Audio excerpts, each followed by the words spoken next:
ಸಿಟಿಲಿ ಬಿಟ್ಟರೆ ಸಿಟಿಲಿ ಏನೇನು ಮಾಡ್ತಾರಂತ ಇವಾಗ ಈ ಸಿನಿಮಾದಲ್ಲಿ ನೋಡಿದ್ರಿ. ಲಿವಿಂಗ್ ರಿಲೇಶನ್ಶಿಪ್ ಅಂತಾರೆ, ಅದು ಏನಂತ ಯಾರಿಗೂ ಗೊತ್ತಿರಲ್ಲ. ಆದರೆ ಇದು ಏನಂತಲೇ ಗೊತ್ತಿರಲ್ಲ. ಯಾರ್ಯಾರನ್ನೋ ನಂಬಿ ಏನೇನೋ ಆಗಿ ಕೊನೆಯಾಗಿ ಏನಾಗುತ್ತೆ ಅನ್ನೋದು ಈ ಸಿನಿಮಾದಲ್ಲಿ ತೋರಿಸಿದ್ದಾರೆ. ಅಂದರೆ ಕನ್ನಡ ಇಂಡಸ್ಟ್ರಿಗಿಂತ ಸಿನಿಮಾಗಳು ಬೇಕು. ದಯವಿಟ್ಟು ತಂದೆ ತಾಯಿಗಳು ಈ ಸಿನಿಮಾ ನೋಡಿ ಎಚ್ಚೆತ್ಕೊಳ್ಬೇಕು. ಯಾಕಂದ್ರೆ ಹೇಳ್ತೀನಿ, ಪ್ರೇಮಿಗಳ ಗಮನಕ್ಕೆ ಇದು ಬೇಕೇ ಬೇಕು. ನೀವು ಪ್ರೀತಿ ಮಾಡಿದ್ರೆ ಮದುವೆ ಮಾಡ್ಕೊಳಂಗಿರ್ಬೇಕು. ಅಂದರೆ ರಿಲೇಷನ್ಶಿಪ್ಪಲ್ಲಿರಿ. ಇಲ್ವಾ, ಆಗಲ್ವಾ, ಮಾಡಬೇಡಿ. ದಯವಿಟ್ಟು ತಂದೆ ತಾಯಿ ಕಣ್ಣೀರು ಕೊಡಬೇಡಿ. ಇದನ್ನ ಹೇಳಕ್ಕೆ ಇಷ್ಟಪಡ್ತೀನಿ ನಿಮಗೆ. ನೀವು ಪ್ರೇಮಿಗಳು ಅಂತ ಇದಿರಲ್ಲ, ದಯವಿಟ್ಟು ಒಂದ್ಸಲ ಬಂದು ಸಿನಿಮಾ ನೋಡಿ. ಒಳ್ಳೆ ಲೆಸನ್. ಚೆನ್ನಾಗಿದೆ ಮೂವಿ, ಆ್ಯಕ್ಚುಲಿ ಚೆನ್ನಾಗಿದೆ. ಒಂದೊಳ್ಳೆ ಮೆಸೇಜ್ ಕೊಟ್ಟಿದ್ದಾರೆ.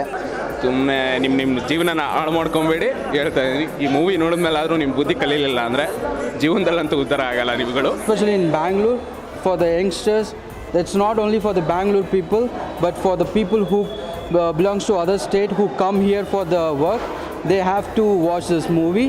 ಗಮನಕ್ಕೆ ದಯವಿಟ್ಟು ಎಲ್ಲರೂ ಚಿತ್ರಮಂದಿರಕ್ಕೆ ಬಂದು ಫಿಲಮ್ ನೋಡಿ. ತುಂಬ ಕಂಟೆಂಟ್ ಮೂವಿ, ಒಳ್ಳೆ ಕಂಟೆಂಟ್ ಮೂವಿ.